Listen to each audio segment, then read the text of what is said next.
Just a couple of little updates I've got before we move it on. We did have the rail corridor meeting. Councillor Cameron was there. I can't remember if anyone other councillors were there. And staff and the Friends of the Byron line group, who have now been joined by Northern Rivers Rail Trail again, so that's glad that the the election craziness is over. And also the head of RDA, who again were also part of that tumult. But it was really good to actually work through that design brief, get RDA's input as to the type of language, the type of focus we should be looking at, which is about jobs and growth and et cetera, to really help us that when we get to a point of, when we get the outcome of the consultant's report and then look for funding if it's shown to be viable, that we actually are effective. So that was a pretty cool get-together. What's happening over here? Just a little delegation. Jobs.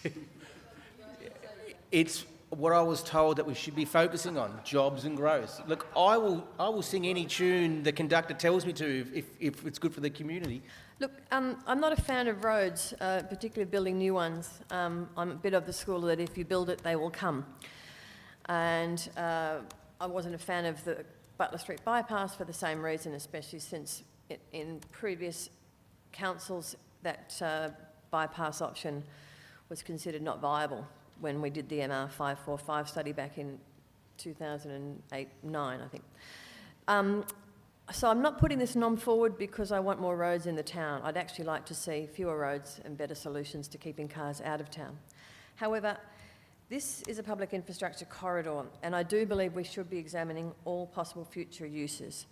In the past, it's been said that we can't put a road down the corridor. Again, I stress, I don't particularly want a road down the corridor, but we're looking at public transport, and also I would only consider it where the road is wide enough. So if it didn't fit in with other things planned for the corridor, happy to strike that out.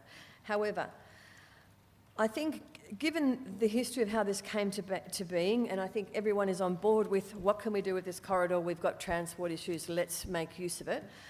Because it came to us as a mayoral minute, it didn't allow us to consider it, it didn't get into the agenda, so we didn't have a great deal of community input. I know we had community meetings about the Byron line, but at the moment we're kind of moving forward on what's really quite a large infrastructure project without the community on board, and without, I think, and we're choosing to rule out what may or may not be possible. So, as I said, someone said that Gladys Berejiklian said that someone told her that the corridor wasn't wide enough, and I've never even seen that documentation. I don't think it's ever been produced. So she was no longer the Transport Minister, she's the Premier, and if that's the case, well and good.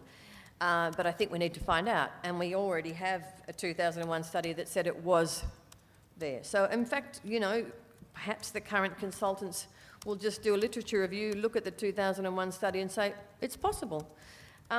But what we are looking at, light rail, for example, I totally support it. But if it turns out that light rail is not going to work, then maybe we need to have some kind of soft wheel bus. We're looking at shuttle buses. Maybe that bus needs to go on a road. If we say we can't do a road there, or if we can't say that we can't do a light rail there because it's too expensive or the gauge is wrong or whatever, then we do need to sort of think, well, what else are we going to put here? Maybe we need this shuttle bus. And I don't think that by saying that we're not going to do it, that I just think if we close off that possibility, then we've done this big study and the things that we want to do and it may not be possible. For example, also with the notion of a bike trail down there. Now, I know some of the councillors may I have an extension, please. I'll move 2 minutes. Thank you. Seconded, Councillor Hackett. Put that to the vote. Thank you. Some of the councillors did a walk down the line recently, Councillor Spooner, I think maybe Councillor Lyons, some of the master plan folks, and said it's not going to work for a bike track here. Unless you actually put it on the railway lines. Is that right, Councillor Spooner? Just nod or not, yeah. Thank you. I didn't say it wouldn't work for a bike track. Sorry? Yeah, it wouldn't work for a bike track. No. Yeah, well, but then it would cost a lot of money to create this. So that being the case, we may need to rethink that. We may need to rethink things along the way. So if we don't ask the questions, we don't know what we can do. We do know that in Moree, they have just put a bypass through the rail, as a bypass through the town of Moree. They've got a train there, a working train, and they've used the rail corridor to put in a road to bypass the town. I am only looking to have road traffic considered, not necessarily even cars. Maybe we just use it as a bus shuttle for tourism, school kids, whatever. As I said, I don't like roads. I don't want any more of them, to be honest. But I think the community would support us looking at this possibility. Because we can't say they don't support it because there's been no consultation before them to say what we're doing. It hasn't been that. And this is infrastructure. It's big money. It's big long-term planning. If we're to do it properly, let's not rule out that possibility.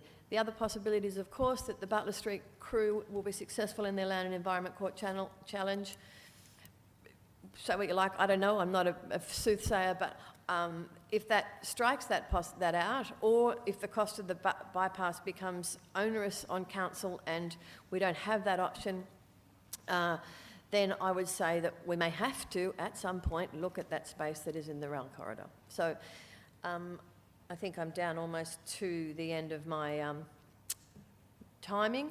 I just think that if we're going to do good planning, future planning, the Byron line proposal I noted said that there should be no reason why these uses cannot be extended when in some time in the future regional aspiration is determined. Shuttle, walking and cycling uses successfully complementing each other will provide the template for further expansion of this model. And Toot said bikes, trains, buses and planes are all part of the system. Toot has always supported a dual-use corridor. So we've actually said we're looking at multiple uses, but we're really not. And we're closing off possibilities for soft-wheeled vehicles, potentially a road if it needed to be a road. But in whatever fashion, if we close this option off now, I think we've lost an infrastructure opportunity in the future that we may or may not take up. Thank you. Okay, speech against. I'll go first. Okay. Basil. Surprise.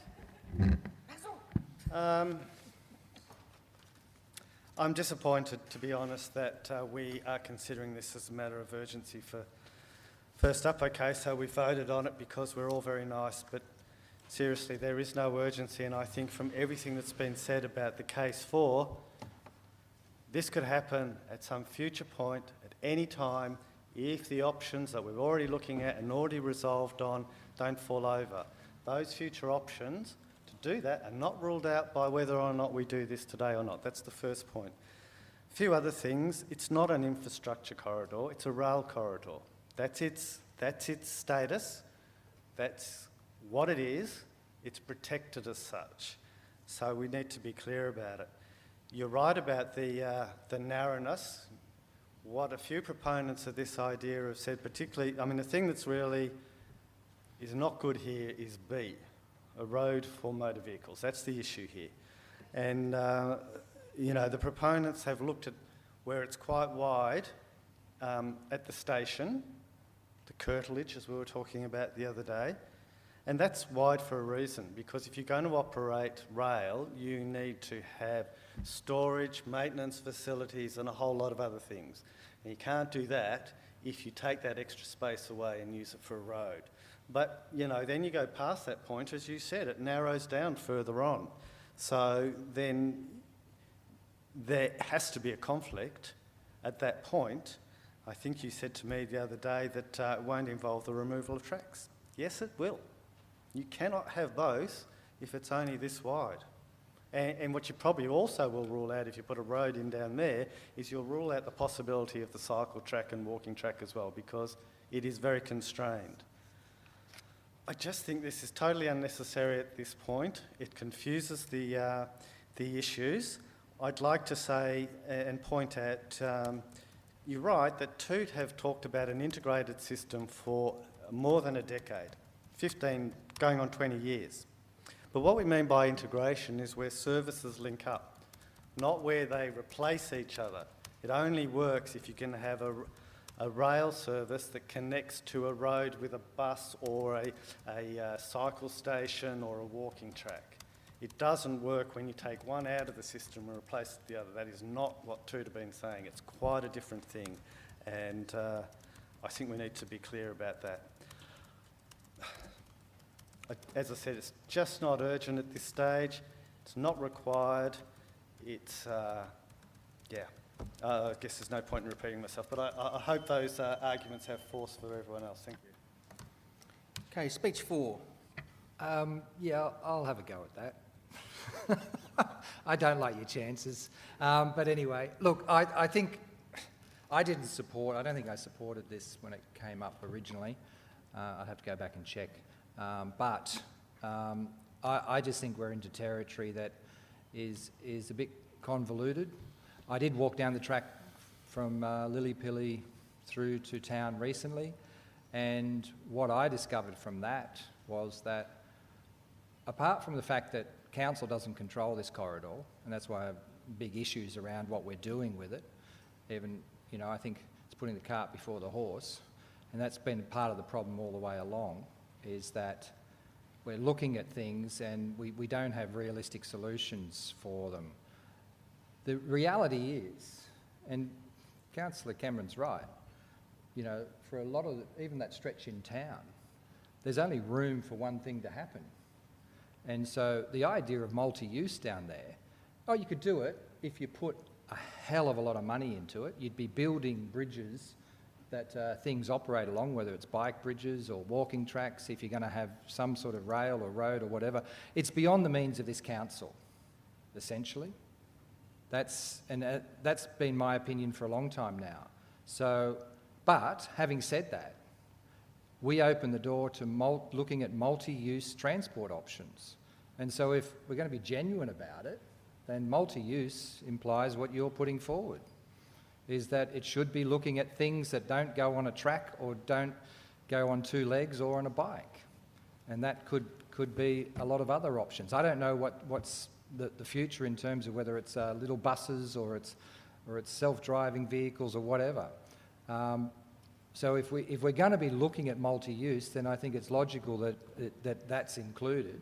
I always thought that public transport options would include that, but it wasn't contained within the detail of that motion. So I think, on the basis of that we're looking at this, I think if we're looking at multi-use, we should look at the whole lot. So you've got my support on that level. Look, I'll speak against. There is clear legal implications with the current litigation event that we're undertaking here. So I'm kind of disappointed it's here to begin with, and certainly not even referred to, because there are absolute eyes on this, and it will be used in a heartbeat by those who are currently engaging in action against ratepayers. And I would suggest that probably that is the only urgency there. So I'm not convinced it's our urgency. I was happy to support it for the reasons you gave. But what I would also say, even the very nature of this would require changes of legislation, would require deactivating it as a corridor, so all sorts of Pandora's box would be opened. It was said that nothing's lost, without putting this in. I'd suggest that's the reason why we get to it when we get to it. If we've got two very well supported by the community, and again, I dispute the question of whether the community would support this. Certainly we know there's vast bulks of the community that support either of A and C or both of A and C. And so I think an easier way of going about it would be to complete the brief, find out whether A and C are viable. If they're not, then we can actually look at B. We've lost nothing. And so that would be a better way of going rather than muddying the waters. Adding something like this into a consultant's brief actually also increase its cost. So there's a cost implication of it, not probably a great deal, but we're basically getting more work for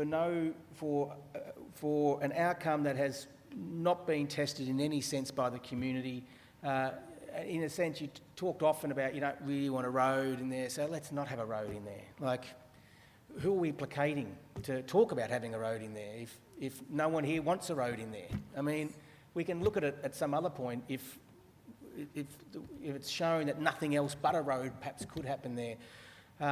If we're looking at things like buses, you know, some of the electric sort of bus systems could potentially work, you know, on the tracks, wouldn't necessarily have to be creating a whole road to the side. But I just think this is, I'm not 100% sure where the impulses this is coming from. I have a thought, but I just think it's not needed right now. I think it's certainly not necessary right now. It has no community support right now that I could identify, and it makes A and C potentially harder. So let's pull it out and deal with it later. Speech 4. Right up a play. Yeah, a couple of things.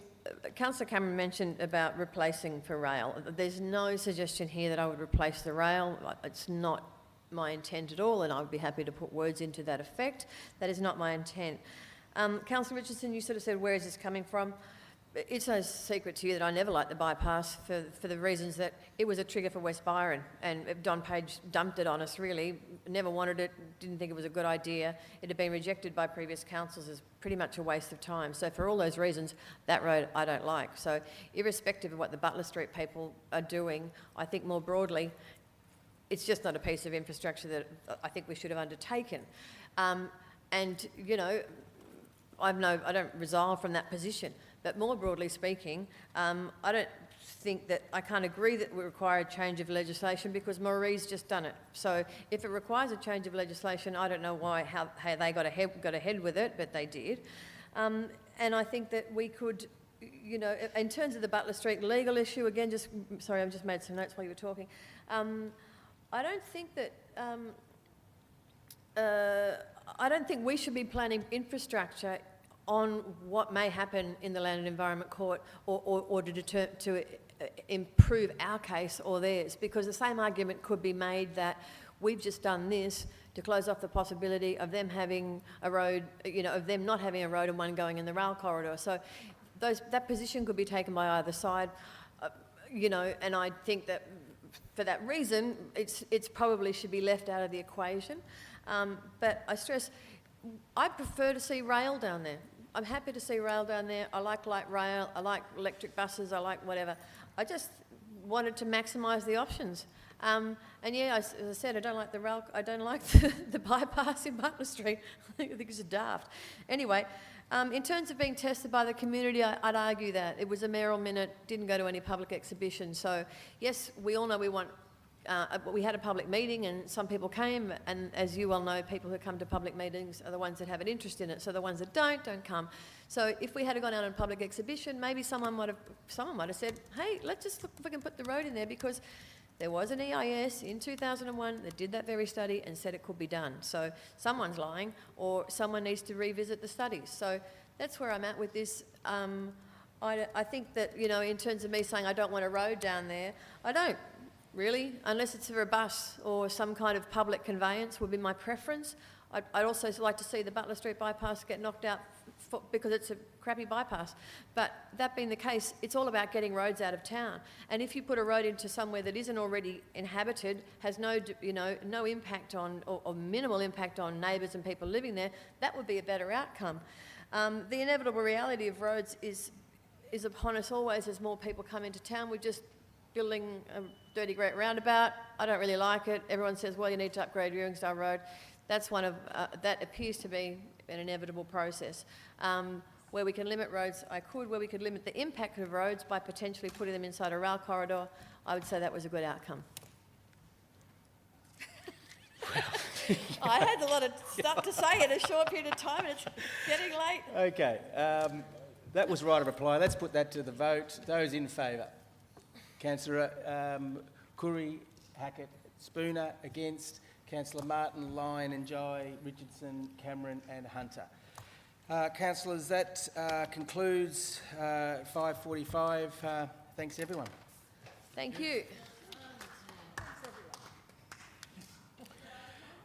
Shannon, was it you or Kim who brought up about the LED lighting?